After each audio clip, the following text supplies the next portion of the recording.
கடல் அலையில் சிக்கி உயிருக்கு போராடிய சூப்பர் ஸ்டார் ரஜினிகாந்தை பத்திரமாக மீட்ட மீனவர்கள் என்ற ஒரு சுவாரஸ்யமான தகவலை பத்தி தான் இந்த பதிவுல நாம பார்க்க போறோம். வாங்க பதிவிற்குள் போகலாம்.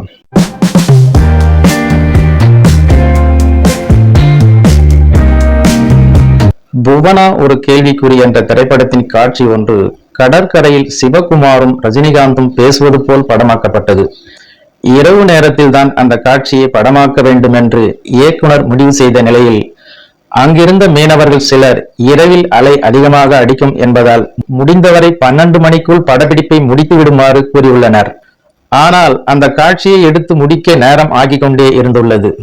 இந்த காட்சியை படமாக்கி கொண்டிருக்கும் போதே அப்போது திடீரென்று கடலில் இருந்து வந்த ஒரு பெரிய அலை சிவகுமார், ரஜினிகாந்த், கேமராமேன் என அனைவரையும் கடலுக்குள் இழுத்து சென்று விடுகிறது. நீச்சல் தெரிந்த படக்குழுவினர் எப்படியோ நீந்தி கரையை வந்தடைந்தனர். நடிகர் சிவகுமாரும் நீச்சல் தெரிந்தவர் என்பதால் அவரும் நீச்சல் அடித்துக் கொண்டு கரையை வந்தடைந்தார். ஆனால் அந்த நேரத்தில் ரஜினிகாந்த் அவர்களுக்கு நீச்சல் தெரியாததால் அவர் கடலுக்குள் அடித்து செல்லப்பட்டார்.